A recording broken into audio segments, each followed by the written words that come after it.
Here's the thing with this story. I don't think Keir Starmer is actually that bothered. And I'm not trying to be mischievous here.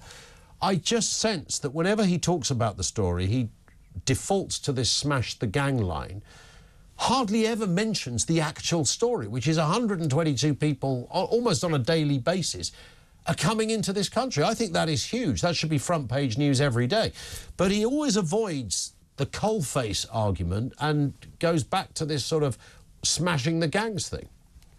Yeah, so every fibre of Keir Starmer's being is one of a left-wing lawyer. This is a chap who made his career for the first few decades since entering the workplace as being one of those that was standing up for the rights of those that were less fortunate. He was on the side of the refugees. Let's not forget, he also took the Tony Blair government to court to defend the rights of refugees to access certain welfare benefits. So this is a chap that is well and truly steeped in the kind of left-wing ideology that has sadly permeated a lot of the strata of Britain's establishment. You're absolutely right. 110 people crossing in December is a very, very concerning phenomenon. You know, these are the months where the numbers should be dying down somewhat, and we should be starting to see those small boat crossings become less and less appetising. The fact that they're still coming suggests that those making the crossings are still absolutely convinced that making it to Britain, even if it does involve coming across some choppy waters, is well worth the risk. And why wouldn't they, when you look at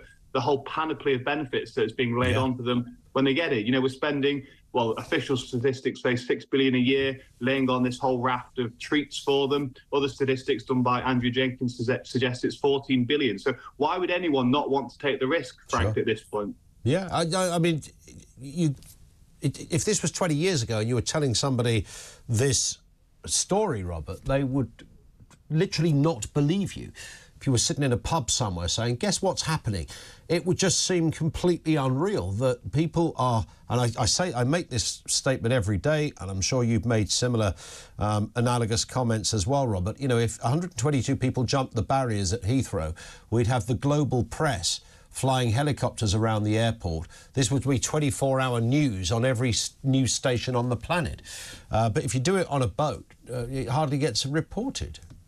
You're right. 20 years ago, this would have seemed completely unfathomable. This is a very new phenomenon that's being brought about because of the increasing mobilised age that we all lived in. People are able to get in touch with those people smugglers a lot more easily thanks to the internet. And frankly, our border security and our Home Office officials haven't got to grips with the change that has taken place and the means to which they need to intercept these people smugglers. I would argue that going after the people smugglers themselves is a misnomer in the first place. You need to actually start looking to deter those people from making the crossing in the first place. But given that that is what the Labour Party's put its stock by, they haven't even recognised the fundamental basics of this. You know, we're seeing them throw money at the Iraqi government. They're going around Bulgaria and popping dinghies and having endless discussions with European leaders, it would seem. But none of that actually fundamentally addressed the issue that Britain has become an increasingly more attractive place to come to as an illegal migrant under this Labour Party. Indeed. And in terms of the, I mean, you mentioned the hotel. I mean, all the wild numbers of this magnitude are arriving. The hotel operational costs of that and all that goes with it is only going to rise as well, right? I mean, as far as I can tell, numbers are not being cut. Capacity in those hotels is pretty full. I can't see why or how that story's ever going to change.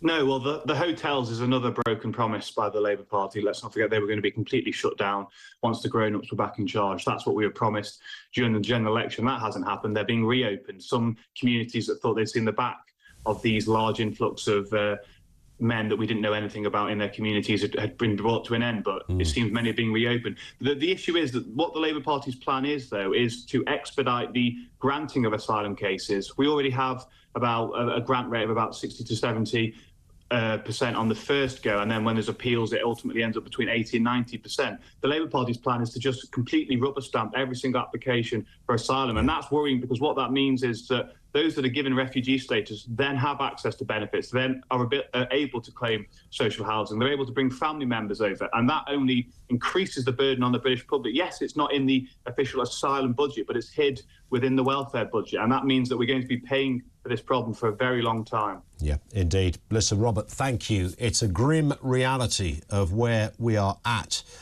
and for the gazillionth time, I don't care whether you're left-wing or right-wing, nobody surely thinks this is okay. It's just become a default manner by which to make your way to the United Kingdom.